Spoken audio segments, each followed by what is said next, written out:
Hello friends, welcome to Suresh IAS Academy. PC test number 21 ஓட discussion பார்க்கலாம். GS எடுத்துக்கோங்க. Question number 1. இந்தியாவிற்குள் கடகரேகை கடக்கும் மாநிலங்களின் எண்ணிக்கை எத்தனைன்னு கொடுத்துருக்காங்க.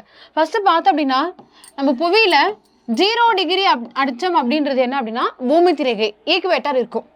மேலே இருக்கக்கூடிய 23 டிகிரி நார்த் இருக்கு இல்லையா, இது வந்து கடகரேகை. அதுக்கு நேராக கீழே 23 டிகிரி தெற்கு பார்த்தோம் அப்படின்னா மகர ரேகை. சரிங்களா? இப்போ இந்த கடகரேகை தான் நம்ம இந்தியாவில் போகுது. அது ஒரு 8 மாநிலங்களில் வந்து பார்த்தோம் அப்படின்னா பாஸ் ஆகும். அது யார் யார் அப்படின்னா ஃபர்ஸ்ட் ஒன்று ராஜஸ்தான். First one Rajasthan. ரெண்டாவது குஜராத் மாநிலம், குஜராத். மூணாவது பார்த்தோம் அப்படின்னா ஜார்க்கண்ட். அடுத்து பார்த்தோம் அப்படின்னா மத்திய பிரதேசம். அடுத்து பார்த்தோம் அப்படின்னா சத்தீஸ்கர். அடுத்து மேற்கு வங்கம், வெஸ்ட் பெங்கால். அடுத்து திரிபுரா. அடுத்து பார்த்தோம் அப்படின்னா மணிப்பூர்.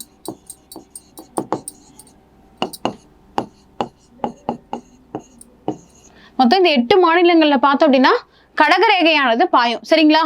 ஃபர்ஸ்ட் கேள்விக்கு ஆன்சர் வந்து சி ஆப்ஷன் 8. அடுத்து ரெண்டாவது கேள்வி பாருங்க.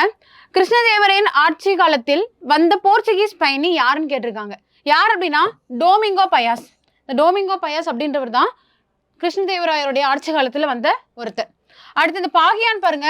யாருடைய காலகட்டத்தில் பாகியான் வந்திருப்பார் அப்படின்னா 2ஆம் சந்திரகுப்தர் பார்த்துருப்பீங்க. இப்போ குப்த பேரரசுல 2ஆம் சந்திரகுப்தருடைய காலகட்டத்தில் வந்த ஒரு சீன பயணி தான் யாரு? இந்த பாகியான். சரிங்களா? இப்போ சந்திரகுப்தா 2 உடைய ஆட்சி காலத்தில் வந்திருப்பார்.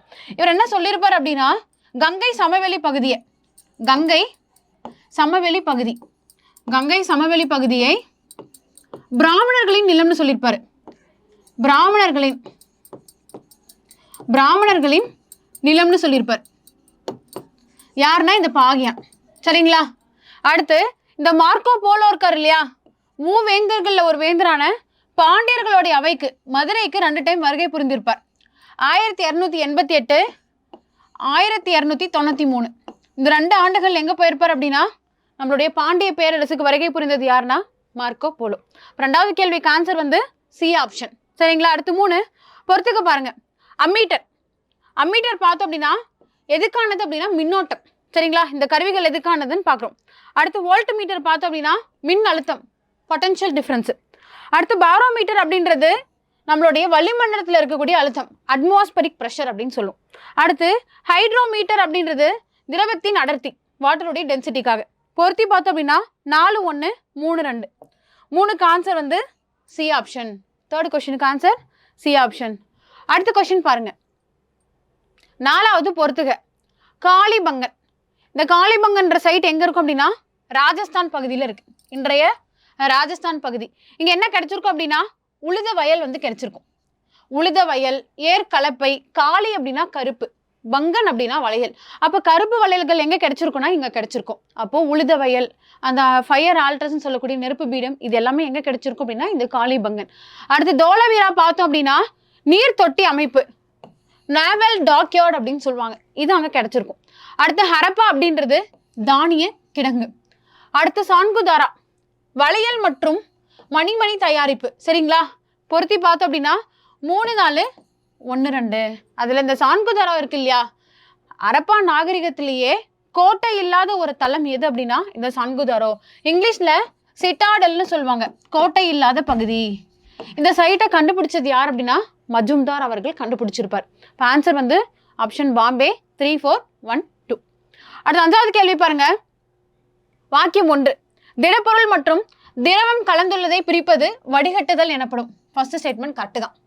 2வது பாருங்க. வாக்கியம் 2. வடிகட்டி முறை நீரில் கரையாத திடப்பொருளுக்கு மட்டுமே பொருந்தும். அதுவும் கரெக்ட் தான். இப்போ ஆன்சர் வந்து 1 மற்றும் 2 சரி. 5க்கு ஆன்சர் வந்து சி ஆப்ஷன். அடுத்து 6. புவியில் காணப்படும் நீரில் 97% நீரானது எதில் காணப்படுகிறது. இப்போ நம்ம புவியை எடுத்துக்கிறோம். புவியில பார்த்தோம் அப்படின்னா 3ல் 1 பங்கு என்னதான் இருக்கு? வாட்டர் தான் இருக்கு. இப்போ 1 பங்கு தான் நிலப்பகுதி. இப்போ பார்த்தோம் அப்படின்னா 29% நிலப்பகுதி,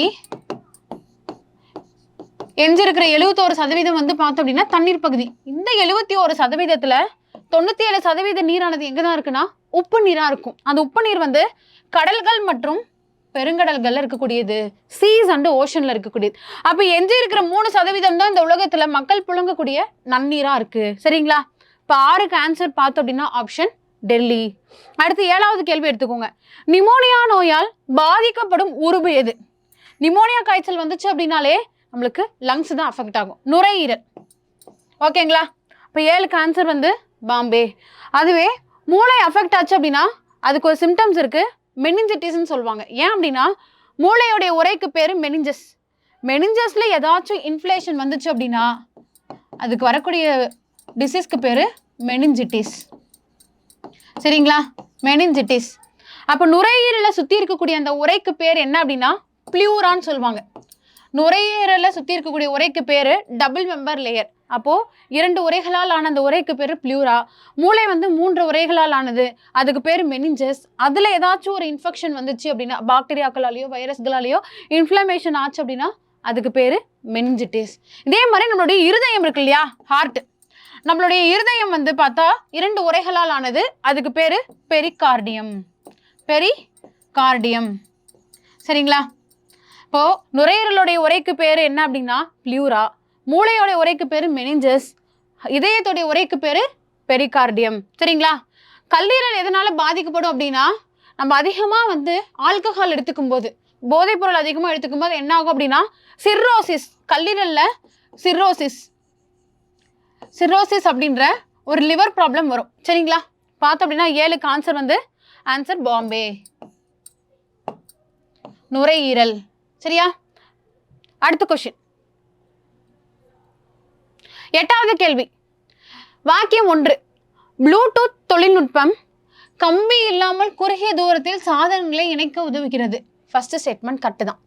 2வது வாக்கியம் பாருங்க, ப்ளூடூத் என்பதன் விரிவாக்கம் ப்ளூ டிரான்ஸ்மிஷன் டூல்னு கொடுத்துருக்காங்க. இது தப்பு. அப்போ ப்ளூ டிரான்ஸ்மிஷன் டூல்னா எப்படி இருக்கணும், பிடியோடைய விரிவாக்கம்னா என்னன்னு கேட்டிருக்கணும். இந்த பிடினா ப்ளூடூத் டிரான்ஸ்மிஷன் டூல். இதுவே இந்த பிடி அப்படின்னா பேசிலஸ் துரிஞ்சியன்சிஸ்ன்னு ஒரு பாக்டீரியா பார்ப்பீங்க. Bacillus thuringiensis. இது வந்து பார்த்தோன்னா பிடி காட்டனுக்கான ஒரு எக்ஸாம்பிள் தான் இந்த பாக்டீரியா. சரிங்களா? பார்த்தோம் அப்படின்னா வாக்கியம் 1 மட்டும்தான் சரி, 2 வந்து தவறானது. 6க்கு ஆன்சர் வந்து ஏ ஆப்ஷன். அடுத்து 9வது கேள்வி. தவறான இணையை கண்டறிக. இந்த மாதிரியான கேள்விகள்ல டைரக்டா நம்ம ஆன்சருக்கு போகாம ஸ்டேட்மெண்ட்ல என்ன வச்சிருக்காங்கன்றதை நம்ம பார்த்துட்டு போகணும். ஸோ நம்மளுக்கு கண்டென்ட் எல்லாமே தெரியும். குட்டி மிஸ்டேக்ல என்ன பண்ணிடுவோம் அப்படின்னா கேள்வியிலேருந்து நம்மளுக்கு ஒரு மதிப்பெண் வந்து போயிடும். அப்போ இந்த மாதிரியான கொஸ்டின்ஸ்ல சரியான இணையா தவறான இணையான்னு பார்த்துருங்க. அப்போ தவறான இணை கேட்டிருக்காங்க. பதவி, அவங்களுடைய குறைந்தபட்ச வயது என்னன்னு கேட்குறாங்க. ஆளுநரா இருக்கட்டும், குடியரசுத் தலைவர் அவங்களுடைய வயது 35. ஃபர்ஸ்ட் ஒன் கரெக்டு தான். 2வது பஞ்சாயத்து உறுப்பினர். பஞ்சாயத்துடைய உறுப்பினர் வந்து பார்த்தோம் அப்படின்னா 30 வயது வராது. இது தவறான பதில். இப்போ 31 வந்துருக்கூடாது, 21 வயது வந்திருக்கணும். இப்போ 2வது ஸ்டேட்மெண்ட் தப்பு. சரிங்களா? அடுத்து மாநகராட்சி உறுப்பினர் 21, அது ஓகே. அடுத்து பாருங்க, சட்ட மேலவை உறுப்பினர் இல்லைன்னா ராஜ்யசபா. சரிங்களா? ராஜ்யசபா பார்த்தோன்னா உறுப்பினர் வயது 30. இப்போ ஆன்சர் எதுதான் தவறானது? 2வதுல கொடுக்கக்கூடிய பஞ்சாயத்து உறுப்பினர் வயது வந்து பார்த்தோம் அப்படின்னா 21 வயது வந்திருக்கணும். சரிங்களா? இப்போ 9க்கு ஆன்சர் வந்து பாம்பே. அடுத்து 10 பொறுத்துக. 10வது கேள்வி பாருங்க, பாபர். ஏ ஆப்ஷன் பாருங்க. பாபர் பார்த்தோம் அப்படின்னா இந்தியாவின் முதல் முகலாய பேரரசர். யாருன்னா பாபர். இவருடைய முதல் முகலாய பேரரசராக இருப்பார் அப்படின்னா 1526. என்ன போர் நடந்திருக்கும் அப்படின்னா முதலாம் பானிபட் போர். இப்போ என்ன நடந்திருக்கும்? முதலாம் பானிபட் போர். இந்த முதலாம் பானிபட் போர் யாருக்கும் நடந்திருக்கும் அப்படின்னா கடைசியா டெல்லி சுல்தான் அரசனான இப்ராஹிம் லோடிக்கும் பாபருக்கும் நடந்திருக்கும். சரிங்களா? இந்த தோல்வியில, இந்த போர்ல வந்து தோல்வி அடைஞ்சது யார் அப்படின்னா இப்ராஹிம் லோடி. சரிங்களா? பாபர் ஜெயிச்சிருப்பாரு, முகலாய வம்சத்தை வந்து தோற்றுவிச்சிருப்பார். அப்ப அடுத்து பாருங்க, ஷாஜஹான் பார்த்தோம் அப்படின்னா தாஜ்மஹாலை கட்டியவர். தன்னுடைய மனைவி நினைவா கட்டினது தான் வந்து அந்த தாஜ்மஹால். அடுத்து பாருங்க, அக்பர் வந்து தின்ஹி இல்லாஹி டிவைன் ஃபெய்த், கடவுள் கோட்பாடுக்காக தின்ஹி இல்லாஹின்னு ஒன்று சொல்லியிருப்பார். அடுத்து ஜஹாங்கீர், ஓவியம் மற்றும் சுயசரிதை. ஜஹாங்கீருடைய சுயசரிதை என்ன? துசுக்கி ஜஹாங்கீரி. அதே பாபருடைய சுயசரிதை அப்படின்னா துசுக்கி பாபரி. அப்படி பொருத்தி பார்த்தோம் அப்படின்னா 2, 4, 1, 3. 10க்கு ஆன்சர் வந்து பார்த்தோம் அப்படின்னா சி ஆப்ஷன். சரிங்களா? அடுத்து நெக்ஸ்ட் கேள்வி 11. இந்திய அரசமைப்பின் எந்த சட்டப்பிரிவு இந்திய அரசமைப்பின் மரண கடிதம் டெட் லெட்டர் என அம்பேத்கர் குறிப்பிடுகிறார்? அம்பேத்கர் பார்த்தோம் அப்படின்னா இந்த ஆர்டிகல் 356 தான் சொல்லியிருப்பார். Dead letter to the constitution. 356 என்னது? குடியரசுத் தலைவருடைய ஆட்சி எங்க நடக்கும் அப்படின்னா மாநிலங்கள்ல நடக்கும். சரிங்களா? இப்போ 352 அப்படின்றது தேசிய நெருக்கடின்னு பார்த்துருப்பீங்க. 356 அப்படின்றது குடியரசுத் தலைவருடைய ஆட்சி. அடுத்து 360 அப்படின்றது நிதி நெருக்கடி. இது எல்லாமே உங்களுக்கு தெரிஞ்சது தான். சரிங்களா? அடுத்து பாருங்க சட்டப்பிரிவு 32. சட்டப்பிரிவு 32 எதை பத்தி சொல்லுது? உச்சநீதிமன்றம் பேராணைகளை வந்து பார்த்தா வெளியிடுவாங்க. 5 வகையான பேராணைகள், 5 ரிட்ஸை வந்து இஷ்யூ பண்றது. சரிங்களா? ஆர்டிகல் 72 குடியரசுத் தலைவருடைய மன்னிக்கும் அதிகாரம். ஒருத்தர் தண்டனையிலேருந்து என்ன பண்ணலாம்? ரத்து பண்ணலாம். சரிங்களா? அப்போ மன்னிக்கும் அதிகாரம் யார் அப்படின்னா குடியரசுத் தலைவருக்கு. சரிங்களா? இப்போ 11க்கு ஆன்சர் பார்த்தோம் அப்படின்னா ஆப்ஷன் டெல்லி. சட்டப்பிரிவு 356. அடுத்து 12வது கேள்வி பாருங்க. 12th கொஸ்டின் பாருங்க. வெங்காயத்தை நறுக்கும் போது கண்களில் எரிச்சல் ஏற்படுவதற்கு காரணமான வாயு எதுன்னு கேட்குறாங்க. இப்போ பார்த்தோம் அப்படின்னா ப்ரொப்பனீத்தியல் எஸ் ஆக்சைடு. இது நம்ம ஸ்கூல் புக்லேயே பாக்ஸ் கண்டென்ட்ல கொடுத்துருப்பாங்க. இப்போ வெங்காயத்தை நறுக்கும்போது என்ன ஆகும் அப்படின்னா அந்த தோள்களை வெட்ட வெட்ட அந்த செல்கள்ஸ் வந்து கட் ஆகிட்டே வரும். ஸோ அந்த கேஸ் அப்படின்றது எமிட் ஆகும். நம்மளுடைய கண்களில் இருந்து கண்ணீர் வெளிப்படும். அப்போ ப்ரொப்பனீத்தியல் எஸ் ஆக்சைடு. சரிங்களா? 12க்கு ஆன்சர் வந்து டெல்லி. ஓகே, நம்மளுக்கு கண்ணில் இருந்து கண்ணீர் வருது இல்லையா? இது எந்த சுரபினால நம்மளுக்கு கண்ணீர் வருது அப்படின்னா லாக்ரிமல் கிளாண்டு. லாக்ரிமல் சுரபி. இந்த லாக்ரிமல் சுரபியிலேருந்து தான் நம்மளுக்கு என்ன வருது அப்படின்னா கண்ணில் இருந்து கண்ணீர் வரதுக்கான சுரபி என்ன அப்படின்னா இந்த லாக்ரிமல். இது டீப்பாக பார்த்தீங்கன்னா கிரைனா அழுவோமா? இப்போ லாக்ரிமல் சுரபி தான் என்ன பண்ணும்? கண்ணீரை வந்து உற்பத்தி பண்ணும். சரிங்களா? 12க்கு ஆன்சர் பார்த்தோம் அப்படின்னா ஆப்ஷன் டெல்லி. அடுத்து 13. கரைவெட்டி பறவைகள் சரணாலயம் உள்ள மாவட்டம் எது? இது அரியலூர் மாவட்டம். சரிங்களா? இது என்ன பண்ணாங்க அப்படின்னா ஈரநிலங்களில் வந்து பார்த்தா போன வருஷத்துக்கு முந்தின வருஷம் ஆட் பண்ணியிருந்திருப்பாங்க. சரியா? அரியலூரில் இருக்கக்கூடிய கரைவெட்டி பார்த்தோம் அப்படின்னா பேர்ட் சான்ச்சுரி வந்து வெட்லாண்டில் ஆட் பண்ண ஒரு சைட்டு. 13க்கு ஆன்சர் வந்து பார்த்தோம் அப்படின்னா டெல்லி. இப்போ லாஸ்ட் இயர் 2 ஆட் பண்ணாங்க. ராமநாதபுரத்தில் தீர்த்தங்கள்னு சொல்லி ஒரு சைட்டு, சக்கரக்கோட்டைன்னு சொல்லி ஒரு சைட்டை வந்து ஆட் பண்ணியிருப்பாங்க. 13க்கு ஆன்சர் பார்த்தோம் அப்படின்னா டெல்லி. எப்பயுமே இந்த மாதிரி ஒரு கொஷின் வரும். போன டைம் எக்ஸாம்பிள் என்ன கேட்டிருந்தாங்க அப்படின்னா நாகப்பட்டினத்தில் இருக்கக்கூடிய கோடியக்கரையை பற்றி கேட்டிருந்தாங்க. ஸோ இந்த மாதிரி சைஸ்ன்றதை பார்த்து வச்சுக்கோங்க. சரிங்களா? 13க்கு ஆன்சர் டெல்லி. 14. இக்னைட்டட் மைண்ட்ஸ் என்ற புத்தகத்தை எழுதியவர். இக்னைட்டட் மைண்ட்ஸ் அப்படின்றது யாருடைய புத்தகம் அப்படின்னா டாக்டர் ஏபிஜே அப்துல் கலாம். சரிங்களா? இப்போ 14க்கு ஆன்சர் டெல்லி. நேருவுடைய book discovery of India. Discovery of India என்ற புத்தகம் எழுதியிருப்பார். அதில் தான் வேற்றுமையில் ஒற்றுமை என்ற வார்த்தையை சொல்லியிருப்பார். Discovery of India. சரிங்களா? அடுத்து அமர்த்தியா சென் யார் அப்படின்னா எக்கனாமிக்காக நோபல் பரிசு வாங்கியிருப்பார். 1998ஆம் ஆண்டு பொருளாதாரத்திற்காக நோபல் பரிசு வாங்கினது யாருன்னா அமர்த்தியா குமார் சென் அவர்கள் தான். சரிங்களா? நோபல் பரிசு வாங்கின ஆண்டு 1998. 14க்கு ஆன்சர் டெல்லி. அடுத்து 15. இந்தியாவின் மீது படையெடுத்த முதல் ஆப்கான் ஆட்சியாளர் யாருன்னு கேட்குறாங்க. சரியா? கஜினி மாமுது. இந்த கஜினி மாமுது பார்த்தோம் அப்படின்னா இந்தியா மீது 17 டைம் படையெடுத்து வந்திருப்பார். 17 டைம்ஸ் ரெய்ட்ஸ் வந்திருப்பார். சரிங்களா? அதில் முக்கியமான படையெடுப்பு எது அப்படின்னா 1025ஆம் ஆண்டு நடைபெற்ற சோம்நாத் இன்வேஷன். சோமநாதபுர படையெடுப்பு தான். சோமநாத் இன்வேஷன் குஜராத் மாநிலம். குஜராத்தில் இருக்கக்கூடிய சோம்நாத்தில் இன்வேஷன் பண்ணியிருப்பாரு. பயங்கரமாக லூட்டட் பண்ணியிருப்பார். சூறையாடிட்டு போயிருப்பார். சரிங்களா? 15க்கு ஆன்சர் வந்து ஏ ஆப்ஷன். அடுத்து பாருங்க முகமது கோரி. முகமது கோரி நம்ம எங்கே பார்ப்போம் அப்படின்னா டெல்லி சுல்தானியத்தில் இன்ட்ரோடக்ஷனில் பார்ப்போம். இந்த முகமது கோரி இல்லை கோரி முகமது அப்படின்றவர் 1191, 1192, 1194 இது தெரைன் போர்னு சொல்லுவாங்க. முதலாம் தெரைன் போர், கோரி முகமதுக்கும் பிருத்திவிராஜ் சௌஹான் அப்படின்ற ஒரு ராஜபுத்திர மன்னனுக்கும் நடக்கக்கூடிய போர். இந்த போர்ல ஃபர்ஸ்ட் ராஜபுத்திர மன்னன் ஜெயிச்சிருவார். அடுத்த வருடமே 2ஆம் தரையின் போர் நடக்குது. ராஜபுத்திர இளவரசன் வந்து தோத்துருவார் 1192. அதுக்கப்புறம் தான் என்ன பண்ணுவார்னா அவருடைய பிரதிநிதிகளான ஐபக்கையும் கில்ஜையும் அப்பாயிண்ட் பண்ணிட்டு போவார். அதுக்கப்புறம் தான் நம்மளுக்கு டெல்லி சுல்தானியம் அப்படின்றது உருவாகும். சரிங்களா? இது வந்து சந்துவார் போர், ஜெயச்சந்திரனுக்கும் முகமது கோரிக்கும் நடக்கக்கூடிய ஒரு சண்டை. சரியா? அடுத்து தைமூர் அப்படின்றவர் யார் அப்படின்னா 1398 இந்தியாவின் மீது படையெடுத்து வந்த ஒரு மன்னன். யாரு? த தைமூர். சரிங்களா? 15க்கு ஆன்சர் வந்து பார்த்தோம் அப்படின்னா ஏ ஆப்ஷன். அடுத்து 16 வாக்கியம் 1. நமது இந்திய தேசிய கொடியை பிங்காலி வெங்கையா வடிவமைத்தார். ஃபர்ஸ்ட் ஸ்டேட்மெண்ட் கரெக்ட் தான். ரெண்டாவது பாருங்க, தேசிய கொடியின் பச்சை நிறம் அமைதியையும் உண்மையையும் குறிக்கிறது. எப்பயுமே அமைதினாவே நம்ம வெள்ளை கொடின்னு பார்ப்போமா? இப்போ அமைதிக்கு பச்சை வராது, வெள்ளை நிறம்னு வந்திருக்கணும். ரெண்டாவது ஸ்டேட்மெண்ட் தப்பு. இப்போ 16க்கு ஆன்சர் வந்து ஏ ஆப்ஷன் 1 மட்டும் சரி.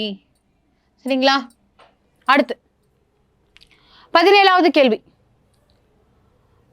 அடுத்து 17 பாருங்க. இங்கேயும் என்ன கேட்டிருக்காங்க கொஸ்டின்ல? தவறான இணை எதுன்னு கேட்டிருக்காங்க. தவறான இணையை கண்டறிக. ரத்த வகை கொடுத்துட்டாங்க. ரத்த சிவப்பணுவில் உள்ள ஆன்டிஜன் கேட்டிருக்காங்க. ஃபர்ஸ்ட் ரத்தத்தை ஃபர்ஸ்ட் கண்டுபிடிச்சது யாரு? காரல் லான்ஸ்டீனர் அவர்கள் தான். அப்போ அதுவே நமக்கு ஒரு கொஸ்டினா வரலாம். அடுத்து ரத்த வகை ஏ பாருங்க. ஏக்கு என்னதான் இருக்கும்? A antigen. பிக்கு பி ஆன்டிஜன். ஏபிக்கு ஏபி ஆன்டிஜன். ஓக்கு எப்பயுமே ஆன்டிஜன் கிடையாது. அப்போ இது தவறானது. அப்போ A B C correct, D மட்டும் வராது. ஓ ரத்த வகைக்கு ஆன்டிஜன்கள் இல்லை. இதுவே ஒரு கொஸ்டின் தான். ஏன்னா இவங்க யூனிவர்சல் டோனர். ஓ குரூப் யாருக்கு வேணாலும் ரத்தம் கொடுக்கலாம். 17க்கு ஆன்சர் வந்து டெல்லி. சரிங்களா? அடுத்து 18 பாருங்க. வாக்கியம் 1. மகாவீரரால் சமண மதம் தோற்றுவிக்கப்பட்டது. ஸ்டேட்மெண்ட் 1 கரெக்ட் தான். அப்போ சமண மதத்தை தோற்றுவித்தது யாரு? மகாவீரர், வர்தாமன மகாவீரர். சரிங்களா? வாக்கியம் 2 பாருங்க. சமண மதம் ஹீனாயனம் மகாயனம் என 2 பிரிவுகளாக பிரிந்தது. ஹீனாயனம் மகாயனம்னு 2 பிரிவா எந்த மதம் பிரிந்திருக்கும் அப்படின்னா பௌத்த மதம். சரிங்களா? பௌத்த மதம் ஹீனாயனம் மகாயனம்னு. ஓகேவா? அப்போ இந்த 2வது ஸ்டேட்மெண்ட் தப்பு. அப்போ சமண மதம் எப்படி பிரிஞ்சிருக்குன்னா சமண மதமும் 2ஆ பிரிஞ்சிருக்கும். 1 திகம்பர், திகம்பரர்கள், திகம்பர். இன்னொன்று ஸ்வத்தம்பர். திகம்பர்கள் அப்படின்றவங்க தென்னிந்தியாவை நோக்கி வந்த ஆடைகளை துறக்க நிர்வாணமான வாழ்க்கை வாழக்கூடியவங்க தான் இந்த திகம்பர்கள். ஸ்வத்தம்பர்ஸ் அப்படின்றது வட இந்தியாவிலே இருந்து கொஞ்சம் என்ன பண்ணியிருப்பாங்கன்னா ஒயிட் கிளாத்ஸ் யூஸ் பண்ணுற மாதிரியான ஒரு நாகரிகத்தில் இருந்திருப்பாங்க. அப்போ திகம்பர் வேற, ஸ்வத்தம்பர்ஸ் வேற. இதுதான் வந்து சமண மதத்தோடைய பிரிவுகளாக இருந்துச்சு. இவங்க யார்? ஹீனாயனம் மகாயனம் அப்படின்றது பௌத்த மதத்தோட சார்புடையது. இந்த பௌத்த மதத்திலே பார்த்தோம் அப்படின்னா தமிழில் 2 காப்பியம் இருக்கு. மணிகுண்டுன்னு பார்ப்போம். மணிமேகலையும் குண்டலகேசியும் பார்த்தோம் அப்படின்னா பௌத்த காப்பியம். 50 காப்பியங்கள்லேயே இந்த 2 காப்பியம் மட்டும் பௌத்தம் சார்ந்தது. மணிகுண்டுன்னு ஞாபகம் வச்சுக்கோங்க. சரிங்களா? 18க்கு ஆன்சர் பார்த்தோம் அப்படின்னா ஏ ஆப்ஷன் 1 மட்டும் சரி. அடுத்து 19. எவ்வகை தாது தைராய்டு ஹார்மோன்களின் செயல்திறன்களை ஒழுங்குபடுத்துகிறது? எந்த வகை ஹார்மோன் பார்த்தோம் அப்படின்னா தைராய்டு. தைராய்டு அப்படின்னாலே நம்ம அயோடினுக்கு வந்துடணும். பார்த்தனாவே அயோடின். அயோடின் டயக்னோசிஸ்க்கு நம்ம என்ன கண்டுபிடிப்போம்? அயோடின் 131 யூஸ் பண்ணுவோமா கெமிஸ்ட்ரியில்? சரிங்களா? அடுத்து பாருங்க. இந்த கால்சியம். கால்சியம்னு நம்ம எடுத்துக்கிட்டோம் அப்படின்னா நம்மளுடைய எலும்பு மற்றும் பற்கள் வந்து கடினமாக இருக்கிறதுக்கு காரணம் என்னது? Calcium phosphate, Ca3PO4. இந்த கால்சியம் பாஸ்பேட் தான் நம்ம எலும்புலையும் பற்களுடைய எனாமல்லையும் இருக்கு. கடினமாக இருக்கிறதுக்கு காரணம் இந்த கால்சியம் பாஸ்பேட். அதுவே கடல்சார் உயிர்களில் இந்த கோரல்னு சொல்லக்கூடிய பவளப்பாறை இருக்கு இல்லையா? பவளப்பாறையில் இருக்கக்கூடியது கால்சியம் கார்பனேட். சரிங்களா? நம்மளுக்கு இருக்கிறது கால்சியம் பாஸ்பேட். இப்போ எலும்புக்கு தேவையானது என்னது? கால்சியம் மற்றும் பாஸ்பேட்டு. சரியா? 19க்கு ஆன்சர் பார்த்தோம் அப்படின்னா ஆப்ஷன் டெல்லி. அடுத்து 20வது கேள்வி. அதிக எண்ணிக்கையினால் எது இருப்பதனால் கோயம்புத்தூர் தென்னிந்தியாவின் மான்செஸ்டர் என்று அழைக்கப்படுகிறதுன்னு கேட்குறாங்க. கோயம்புத்தூர் அப்படின்னாலே அந்த ரீஜனில் அதிகமான பருத்தி சாகுபடி இருக்கும். பார்க்கும்போது தையல் மற்றும் தொழிற்சாலைகள், துணி தொழிற்சாலைகள். இப்போ தையல் மற்றும் துணி தொழிற்சாலைகள் இருக்குன்னா பக்கத்தில் என்ன இருக்கணும்? பருத்தி தோட்டங்கள் வந்து இருக்கணும். சரிங்களா? இப்போ 20க்கு ஆன்சர் வந்து ஆப்ஷன் டெல்லி. அதே வாகன தொழிற்சாலைகள் அதிகமாக இருக்கிறது பார்த்தோம் அப்படின்னா சென்னை பகுதி, ஹொசூர் பகுதி இதை சொல்லலாம். சரியா? 20க்கு ஆன்சர் வந்து ஆப்ஷன் டெல்லி. அடுத்து 21 வாக்கியம் 1. 2016 நவம்பர் 8ஆம் தேதி இந்தியாவில் இந்திய அரசாங்கம் கருப்பு பணத்திற்கு எதிராக பண மதிப்பிழப்பு செய்தது. ஃபர்ஸ்ட் கூற்று சரிதான். பண மதிப்பிழப்பு நம்ம பண்ணியிருப்போம். டிமானிட்டைசேஷன் அப்படின்றது செஞ்சிருப்போம். வாக்கியம் 2. இந்த பண மதிப்பிழப்பு ரூபாய் 1000 மற்றும் 2000 நோட்டுகளை மதிப்பிழக்கம் செய்தது. பாதி ஸ்டேட்மெண்ட் தப்பு, பாதி ஸ்டேட்மெண்ட் கரெக்ட். 2000 பண்ணியிருக்க மாட்டாங்க. 500 ரூபாய் தாளையும் 1000 ரூபாய் தாளையும் தான் என்ன பண்ணியிருப்பாங்க, தூக்கியிருப்பாங்க. சரியா? ரெண்டாவது கூற்று தவறானது. அப்போது 21க்கு ஆன்சர் ஏ ஆப்ஷன். ஒன்லி 1 மட்டும்தான், 1 மட்டும் சரி. அடுத்த கேள்வி பாருங்க. 22வது கேள்வி பொறுத்துக. ஏ ஆப்ஷன் பாருங்க. திண்மனுரை. திண்மனுரை பார்த்தோம் அப்படின்னா கேக்கு. பால்மம் பார்த்தோம் அப்படின்னா வெண்ணெய். கூழ் பார்த்தோம் அப்படின்னா தயிர். கரைசல் பார்த்தோம் அப்படின்னா மை. பொருத்தி பார்த்தா 4 3 2 1. இதெல்லாமே நம்ம சயின்ஸ் புக்கில் இருக்கக்கூடிய கண்டென்ட் தான். 22க்கு ஆன்சர் வந்து டெல்லி. அடுத்து 23 பொறுத்துக. மதுரை பார்த்தோம் அப்படின்னா இதெல்லாமே வந்து என்னது, ஃபால்ஸ், நீர்வீழ்ச்சிகள். நம்ம 10வது புக்கில் இருக்கிறது தான். மதுரை குட்லடாம்பட்டி, நீலகிரி பைகரா, தர்மபுரி ஒகேனக்கல், கன்னியாகுமரி காளிகேசம். பொருத்தி பார்த்தோம் அப்படின்னா 4 3 1 2. சரியா? 23க்கு ஆன்சர் வந்து ஆப்ஷன் டெல்லி. அடுத்து 24 2028ஆம் ஆண்டுக்கான கோடைகால ஒலிம்பிக்ஸ் எங்கு நடைபெற உள்ளது? 24க்கு ஆன்சர் வந்து பார்த்தோம் அப்படின்னா அமெரிக்கா. கோடைகால ஒலிம்பிக்ஸ் அப்படின்றது சம்மர் ஒலிம்பிக்ஸ். எப்போ? 2028ஆம் ஆண்டு. எங்கே அப்படின்னா அமெரிக்காவில். நீங்கள் என்ன பார்க்கணும் அப்படின்னா இங்கே எல்லாத்துக்குமான question 2030 winter Olympics. Winter Olympics குளிர்கால ஒலிம்பிக்ஸ் எங்கே நடைபெற உள்ளதுன்னு பாருங்க. உங்களுக்கான கொஷின் இதுதான். ஆன்சர் கமெண்ட் பண்ணாலும் சரிதான். சரியா? அப்போ 24க்கு ஆன்சர் வந்து ஆப்ஷன் டெல்லி. அடுத்து 25வது கேள்வி. உற்பத்தி வாயு இங்கிலாந்தின் எவ்வாறு அழைக்கப்படுகிறது? இங்கிலாந்தில் பார்த்தோம் அப்படின்னா உறிஞ்சி வாயுன்னு சொல்லுவாங்க. சரிங்களா? இப்போ 25க்கு ஆன்சர் வந்து பாம்பே. ஓகேவா? 25க்கு ஆன்சர் பாம்பே. அடுத்து 26 வாக்கியம் 1. சூரியனுக்கு மிக அருகில் அமைந்துள்ள பாறைக்கோள் புதன்கோள் ஆகும். இப்போ சூரிய குடும்பத்தில் பார்த்தோம்னா 8 கோள்கள் இருக்கும். ஃபர்ஸ்ட் நாள் என்ன சொல்லுவோம் அப்படின்னா டெரஸ்ட்ரியல் பிளானட்டு. அடுத்த 4 பார்த்தோம் அப்படின்னா ஜோவியன் பிளானட். முதல் 4 பாறைகளால் ஆனது. கடைசி 4 வந்து பார்த்தா வாயுக்களால் ஆனது. இரண்டையும் பிரிக்கக்கூடியது எதுன்னு பார்த்தோம் அப்படின்னா ஆஸ்ட்ராய்ட் பெல்ட்டுகள். சரிங்களா? ஃபர்ஸ்ட் ஸ்டேட்மெண்ட் கரெக்ட் தான். அடுத்து பாருங்க. இது பகலில் மிக அதிக வெப்பத்துடனும் இரவில் அதிக குளிருடனும் காணப்படுகிறது. இதுவும் கரெக்ட் தான். அப்போ 26க்கு ஆன்சர் சி ஆப்ஷன். 1 மற்றும் 2 சரி. இது இல்லாமல் நம்மளுடைய சூரிய குடும்பத்திலே அதிக வெப்பமான கோள் எது அப்படின்னா வெள்ளிக்கோள், வீனஸ். வெள்ளிக்கோள் தான். ஏன் வெள்ளிக்கோள்னா 98% எதால் ஆனதுன்னா கார்பன் டை ஆக்சைடு. இந்த வாயு இருந்துச்சுனாலே வெப்பம் வந்து அதிகமாக இருக்கும். 26க்கு ஆன்சர் வந்து சி ஆப்ஷன். அடுத்து 27 வாக்கியம் 1. நிலவை பற்றி ஆராய்வதற்காக இந்தியாவில் அனுப்பப்பட்ட முதல் விண்கலம் சந்திரயான் 1 ஆகும். சரிங்களா? அடுத்து வாக்கியம் 2. 2010ஆம் ஆண்டு விண்ணில் செலுத்தப்பட்டது. ஸ்டேட்மெண்ட் தப்பு. 2010லயே வரும். 2008ஆம் ஆண்டு. சரிங்களா? 2008 தான் வந்து நம்ம என்ன பண்ணோம், லான்ச் பண்ணோம். இப்போ அடுத்து நம்ம சந்திரயான் 4 லான்ச் பண்ண இந்தியா இருக்குது. சரிங்களா? அப்போ என்ன அப்படின்னா 2008ஆம் ஆண்டு. இதுக்கு ஆன்சர் 1 மற்றும் சரி. நம்ம சந்திரயான் 3 இருக்கு இல்லையா, இந்த சந்திரயான் 3 வந்து நம்ம லான்ச் பண்ணது ஜூலை 14 2023. அது போய் விண்ணில் சேர்ந்தது. நிலாவை சுற்ற ஆரம்பித்தது என்னைக்கு அப்படின்னா ஆகஸ்ட் 23 2023. அதனால் இந்த ஆகஸ்ட் 23 நம்ம என்னவோ கொண்டாடுறோம் அப்படின்னா நேஷ்னல் ஸ்பேஸ் டே. தேசிய விண்வெளி நாளில் நம்ம கொண்டாடுறோம் நேஷ்னல் ஸ்பேஸ் டே. சரியா? சந்திரயான் 3. ஓகேவா? 27க்கு ஆன்சர் வந்து ஏ ஆப்ஷன். அடுத்து 28 தலைநகரை லாகூரில் இருந்து டெல்லிக்கு மாற்றியவர் யாருன்னு கேட்டிருக்காங்க. அப்போ தலைநகரை வந்து பார்த்தோம் அப்படின்னா லாகூர்லேருந்து டெல்லிக்கு மாற்றினது யார் அப்படின்னா ஃபர்ஸ்ட் அடிமை வம்சத்தை தோற்றுவித்த குத்புதீன் ஐபக். 28க்கு ஆன்சர் வந்து சி ஆப்ஷன். இந்த குத்புதீன் ஐபக் அப்படின்றவர் யாரு? முன்ன பார்த்தோம் இல்லையா கோரியோடைய ஒரு அடிமை. இப்போ கோரி வந்து அவருடைய தாய்நாட்டுக்கு திரும்பும்போது இவர் என்ன பண்ணுவார், பிரதிநிதியை அப்பாயிண்ட் பண்ணிட்டு போவார். இப்போ லாகூரிலிருந்து தன்னுடைய தலைநகருக்கு டெல்லிக்கு மாற்றிருப்பாரு. முதல் அடிமை வம்சத்தை தோற்று வச்சிருப்பாரு. இவருக்கு லாக் பாக்ஷா, லட்சங்களை வாரி வழங்குபவர் அப்படின்ற ஒரு செல்ல பெயரும் உண்டு. சரிங்களா? இவருடைய மருமகன் தான் யாருன்னா இல்துமிஸ். இவரை நம்ம என்ன சொல்லலாம்? அடிமையின் அடிமை, ஸ்லேவ் ஆஃப் ஸ்லேவ், அடிமையின் அடிமை. சரிங்களா? இவர் அடிமையின் அடிமைன்னு சொல்கிறோம். இவருடைய மருமக பிள்ளை. அடுத்து பார்த்தோம் அப்படின்னா 40 முறை சஹல்கானி. சஹல்கானி அப்படின்றத அறிமுகப்படுத்தினது யாருன்னா இந்த இல்துமிஸ் தான். அடுத்து பாருங்க முகமது பின் துக்ளக். துக்ளக் வம்சத்தோடைய 2வது துக்ளக் யாருன்னா முகமது பின் துக்ளக். ஃபர்ஸ்ட் கியாசுதீன் துக்ளக் வருவார். அவர் பேர் காசி மாலிக்கு. இவர் பேர் என்ன அப்படின்னா முகமது பின் துக்ளக்கு. இவருடைய இன்னொரு பேர் ஜூனா கானு. இவர் என்ன பண்ணியிருப்பார் அப்படின்னா தன்னுடைய தலைநகரை டெல்லியிலிருந்து எங்கே மாற்றிருப்பார் அப்படின்னா தேவகிரிக்கு மாற்றிருப்பார்.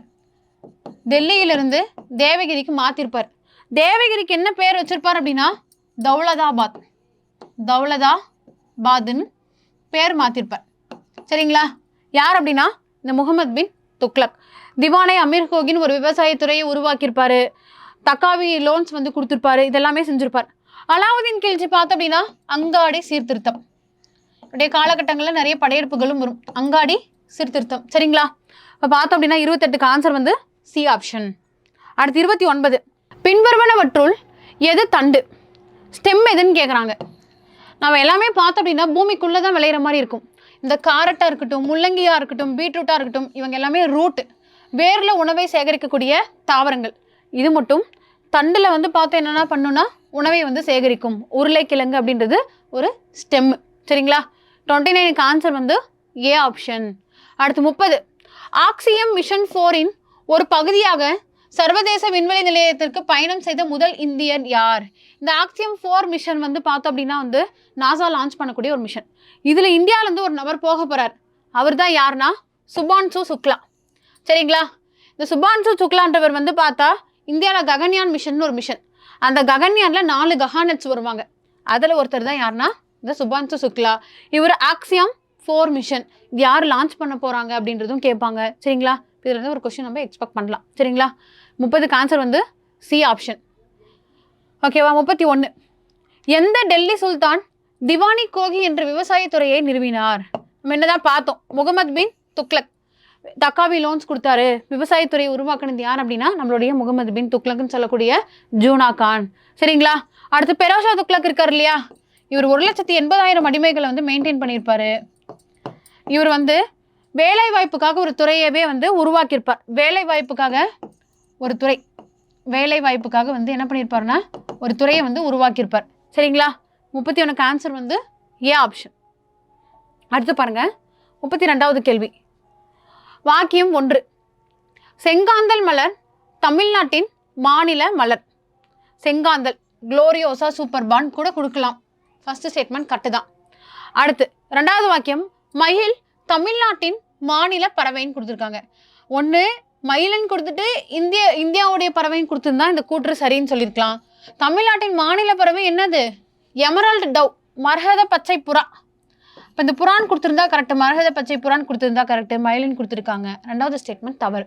பார்த்து அப்படின்னா 1 மட்டும் சரி. 32க்கு ஆன்சர் வந்து ஏ ஆப்ஷன். அடுத்து 33. வாக்கியம் 1. மின்னலினால் பாதிக்கப்படும் நபர்கள் கடுமையான மின் அதிர்ச்சியை உணர்வார்கள். ஃபர்ஸ்ட் ஸ்டேட்மெண்ட் கரெக்டு தான். அடுத்து 2வது ஸ்டேட்மெண்ட் மின்னல் அதிக மின்னழுத்தத்தை கொண்டிருக்கும். கண்டிப்பாக இப்போ 2வது ஸ்டேட்மெண்ட்டுமே கரெக்டு தான். அப்போ லைட்னிங் நடக்கும்போது என்ன ஆகும் அப்படின்னா ஒரு வாயு எமிட் ஆகும், நைட்ரஜன் கேஸ். ஓகேவா? N2 gas. சரிங்களா?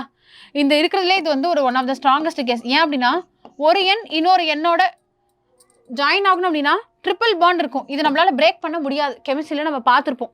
இது நம்ம டிஎன்ஏல இருக்குது. நம்ம சாப்பிடக்கூடிய ப்ரோட்டீனில் அமினோ அமிலமாக இருக்குது. ஏன்னா அமினோ அமிலனுடைய ஃபார்முலா என்ன? RNH2COOH. சரிங்களா? இப்போது இது ஒரு ஸ்ட்ராங்கஸ்டான ஒரு காம்பவுண்ட். இப்போ ஆன்சர் 33க்கு சி 1 மற்றும் 2 சரிதான். சரியா? அடுத்து 34. பரேசி இயக்கத்தை தொடங்கியவர் யார்? யார் அப்படின்னா ஹாஜி ஷாரியத்துல்லா. இப்போ ஆன்சர் வந்து பாம்பே. 34க்கு option B. அதுவே இந்த டுடுமியான் பாருங்க, இவர் என்ன சொல்லியிருப்பாரு? Land belongs to God. நிலம் வந்து கடவுளுக்கு சொந்தம்னு சொல்லியிருப்பாரு. நிலம் யாருக்கு சொந்தம்? கடவுளுக்கு சொந்தமானது.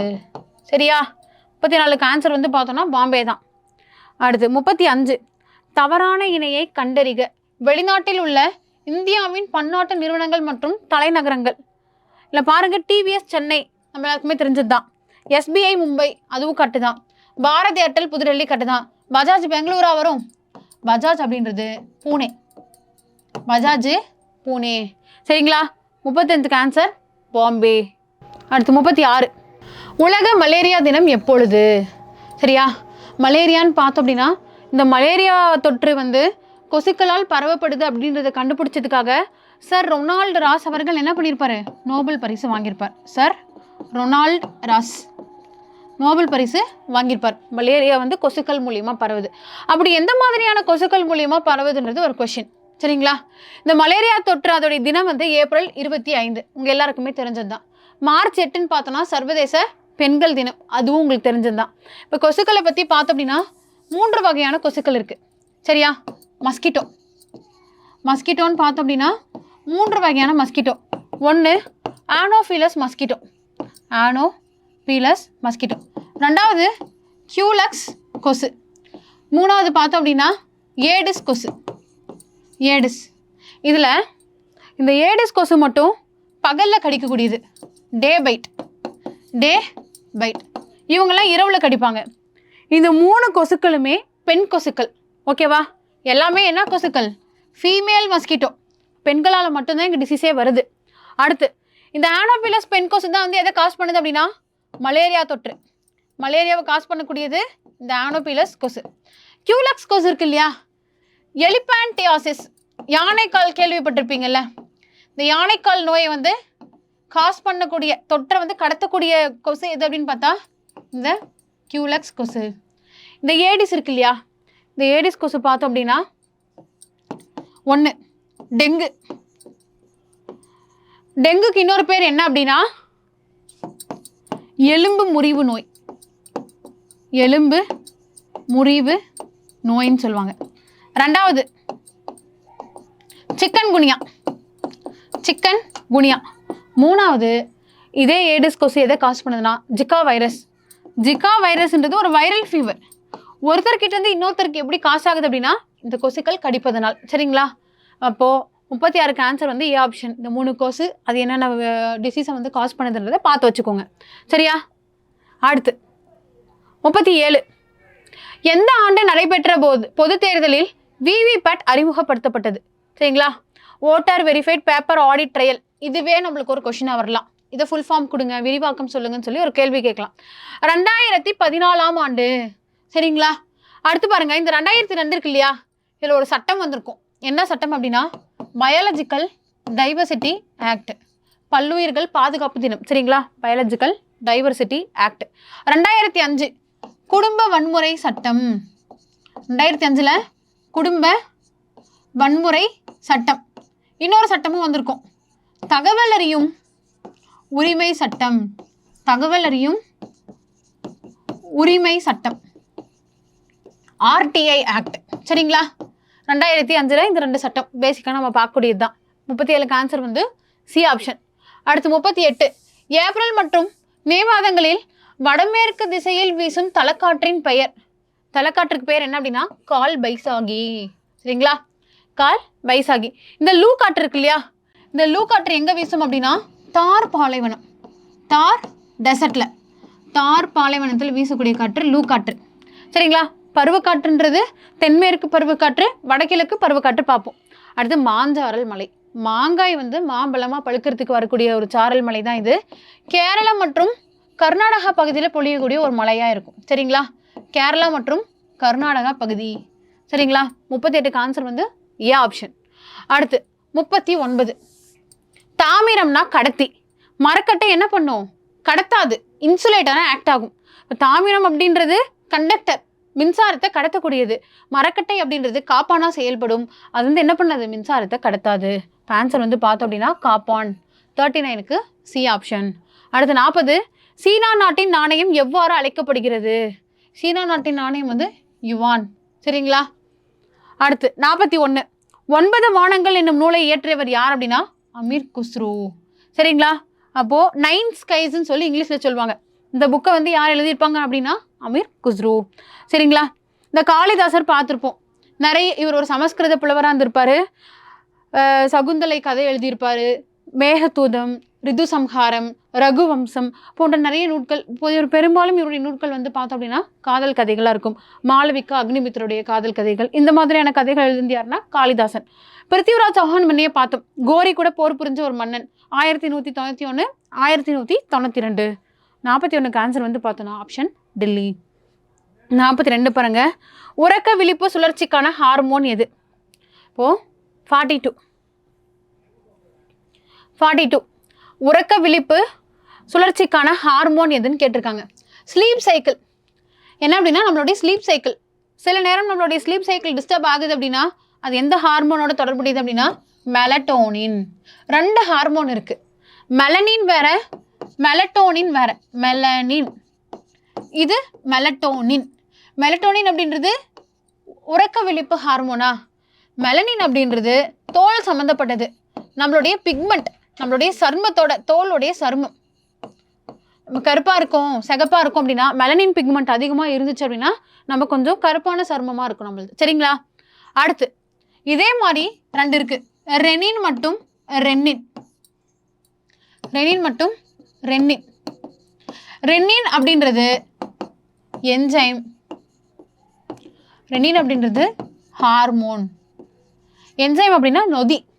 ஹார்மோன் வந்து பார்த்தா நாளமில்லா சுரப்பிகளில் சுரக்கக்கூடிய ஹார்மோன்.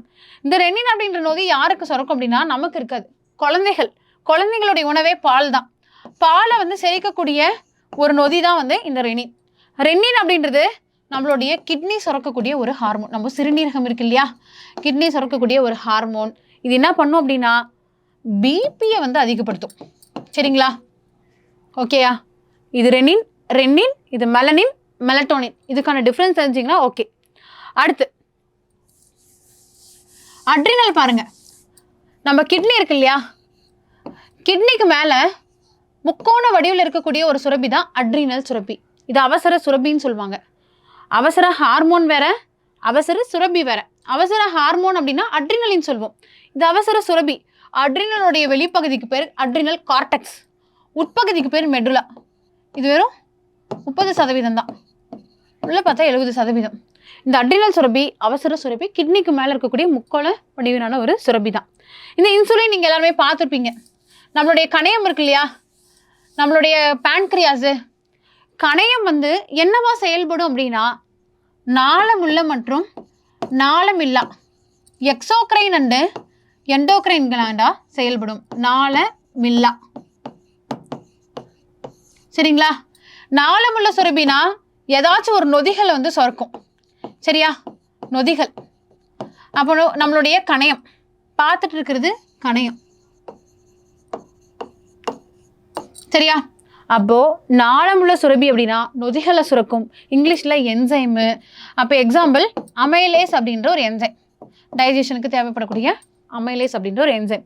இதுவே நம்மளுடைய நாளமில்லா சுரப்பி, நாளமில்லனா எக்ஸோக்ரைன், நாளமில்லானா எண்டோக்ரைன் கிளாண்டு. இது பார்த்தோன்னா ஏதாச்சும் ஒரு ஹார்மோனை சுரக்கணும் இல்லையா, அப்போது ஆல்பா செல்கள், பீட்டா செல்கள். ஆல்பா செல்கள் எதை உற்பத்தி பண்ணுது அப்படின்னா குளுக்ககான்.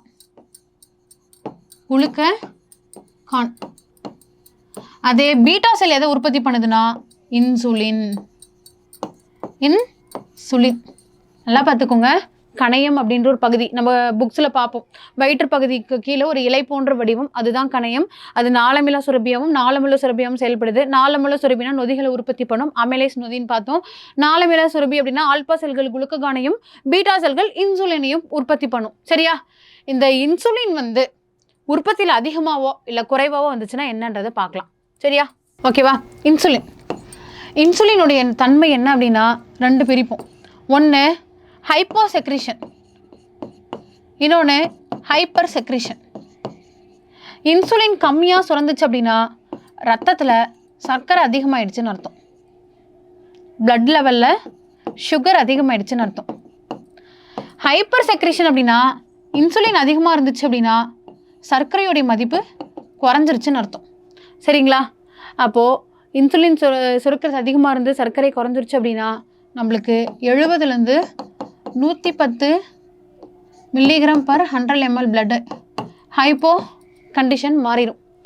இதுவே பார்த்தோம் அப்படின்னா இன்சுலினுடைய சுரப்பு வந்து கம்மியாக இருந்து ரத்தத்தில் சர்க்கரை அளவு அதிகமாகிடுச்சுன்னா அதுக்கு பேர் என்ன அப்படின்னா நீரிழிவு நோய். நீரிழிவு நோய். இந்த நீரிழிவு 2 இருக்குது. Type 1 diabetes, type 2 diabetes. Type 1 பார்த்தோம் அப்படின்னா 20லேருந்து 30 வயதுக்குட்பட்ட குழந்தைங்களுக்கு கொஞ்சம் யங்ஸ்டர்ஸ்க்கு வரக்கூடியது. இது பார்த்தோம் அப்படின்னா டைப் 2 40 வயதிற்கு மேற்பட்டவங்களுக்கு வரும். உலக நாடுகளில் 80% என்ன நீரிழிவுனா டைப் 2 வயசானவங்களுக்கு இருக்கிறது தான்.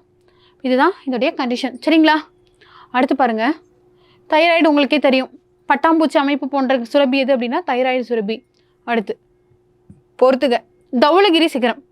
தௌலகிரி எங்கே இருக்குது அப்படின்னா நேபாளம். அடுத்து நந்தாதேவி நம்மளுடைய இந்தியா. அகன்குவா சிகரம் தென் அமெரிக்கா. Kilimanjaro Africa. பொருத்தி பார்த்தா 4, 3, 2, 1. அடுத்து வாக்கியம் 1 44 பாருங்கள். குதுமினார் முகலாயர்களின் காலகட்டத்தில் கட்டப்படுது. முகலாயர்களாக வரும் டெல்லி சுல்தானியம். ஏன்னா ஐபக்கை வந்து என்ன பண்ணியிருப்பாரு, பாதிலே கட்டிட்டு இறந்துருவாரு. இல்துமிஸ் வந்து அதை முடிச்சிருப்பாரு. அப்போது டெல்லி சுல்தானியம் காலகட்டத்தில். ஃபர்ஸ்ட் ஸ்டேட்மெண்ட் தப்பு. 2வது குதுமினார் ஆக்ராவில் உள்ளது. ஆக்ராவில் இல்லை, டெல்லி. இப்போ 2மே தவறு. சரியா? 44 ஆன்சர் வந்து டெல்லி. 45 இந்தியாவின் தேசிய நுண்ணுயிரி எது? நம்ம இந்தியாவுடைய தேசிய நுண்ணுயிரி எது அப்படின்னா லாக்டோபேசிலஸ். சரிங்களா? இது வந்து எதுக்காக இது நம்ம வந்து சேர்த்துருப்போம் அப்படின்னா நம்ம உடலுக்கு நன்மை தரக்கூடிய பாக்டீரியாவும் இருக்குது, தீங்கு தரக்கூடிய பாக்டீரியாவும் இருக்குது. இப்போ சால்மோனெல்லா டைப்பி, மைக்கோபாக்டீரியம், டியூபர்குலே, இதுங்கெல்லாம் வந்து நமக்கு நோயை உற்பத்தி பண்ணக்கூடிய பாக்டீரியா. பட் லாக்டோபேசிலஸ் அப்படின்றது ப்ரோபயோட்டிக்காக ஆக்ட் ஆகும். நம்ம வயிற்றுக்குள்ளே இருந்து நம்மளுக்கு வந்து ஹெல்ப்ஃபுல்லாக இருக்கக்கூடிய ஒரு பாக்டீரியா. அதனால் இதை நம்ம என்ன பண்ணுறோம், நுண்ணுயிரியாக அனௌன்ஸ் பண்ணுறோம். ஈகோலை இருக்கு இல்லையா, இது நம்ம குடலில் இருக்கக்கூடிய பாக்டீரியா. வைட்டமின் கேவை உற்பத்தி பண்ணும். வைட்டமின் கே உற்பத்தி. Vitamin K. வைட்டமின் கேவுடைய செயல்பாடு என்ன? கையில் இன்ஜுரி ஏற்பட்டுச்சு அப்படின்னா ரத்த முறைதல் நடைபெறணும். அப்படி நடைபெறலை அப்படின்னா ப்ளீடிங் ஆக ஆரம்பிச்சிடும். Excessive bleeding.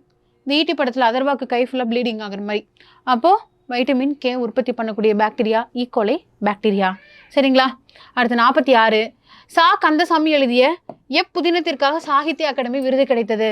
கந்தசாமி படம் பார்த்துருப்பீங்க, விக்ரமோடைய படம். அவர் அதில் போலீஸாக இருப்பார் இல்லையா, விசாரணை கமிஷன்.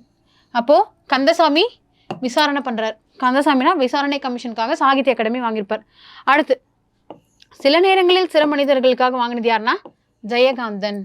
ஜெயகாந்தனுடைய சாகித்ய அகாடமி எதுக்கு அப்படின்னா சில நேரங்களில் சில மனிதர்கள். அடுத்து 47 வாய்த்து ஈன் என்னும் சொல்லை பிரித்து எழுதுக. வாய்த்து ப்ளஸ் ஈன், வாய்த்து கூட்டல் ஈன், வாய்த்து ஈன். அந்த தூன்றது உயிர்வரின் உக்குரல் மெய்விட்டு ஓடுன்றபடி உகரம் போயிடும். அப்போ இத்து குட்டல் ஈ வந்து என்ன, உடல் மேல் உயிர் வந்து ஒன்றுவது இயல்பைப்படி வாய்த்தீன்னு மாறும். 47க்கு ஆன்சர் வந்து பாம்பே. அடுத்து 48 பொருந்தாத ஒன்றை தேர்ந்தெடு. இந்த வளையாபதி, குண்டலகேசி, மணிமேகலை எல்லாம் 5 காப்பியங்கள். யசோதர காவியம் பார்த்தோம் அப்படின்னா 5 காப்பியங்கள். இப்போ ஆன்சர் வந்து பார்த்தோன்னா 48க்கு ஆப்ஷன் பாம்பே. அடுத்து 49 பொறுத்துக. இந்த கொஸ்டின் பாருங்களேன். சீல இருக்கக்கூடிய நேர் நேர் கண்டுபிடிங்க. நேர் நேர் அப்படின்னா தேமா. 4 எங்கே இருக்குது? சீக்கு இங்கே தான் இருக்குது. அடுத்து நேர் நிறை பார்த்தோம் அப்படின்னா கோவிலம். நிறை நேர் அப்படின்னா புளிமா. அடுத்து நிறை நிறைனா கருவிலம். இது ஒன்று தான் ஆப்ஷன். இது எலிமினேட் பண்ணி போட்டாலே போட்டலாம். 2, 1, 4, 3. 49க்கு ஆன்சர் வந்து பாம்பே. அடுத்து 50 என்னுடன் ஊருக்கு வருவாயா என்ற வினாவிற்கு வராமல் இருப்பேனா என்று கூறுவது. ஒரு கொஷின் கேட்டால் அதுக்கு ஆன்சர் பண்ணாமல் இன்னொரு கொஷினுக்கு ஆப்போனண்ட்டாக கேட்டாங்க அப்படின்னா அதுக்கு என்ன ஆன்சர்னா வினா எதிர் வினாதல் விடை. வினாவை எதிர்த்து இன்னொரு வினாவை சொல்கிறது. வினா எதிர் வினாதல் விடை. 50க்கு ஆன்சர் வந்து பார்த்தோம் அப்படின்னா ஆப்ஷன் பாம்பே. சரிங்களா? ஓகே ஃப்ரெண்ட்ஸ், வரக்கூடிய எக்ஸாம்ஸ் எல்லாமே நல்லா பண்ணுங்கள். All the best. தேங்க்யூ.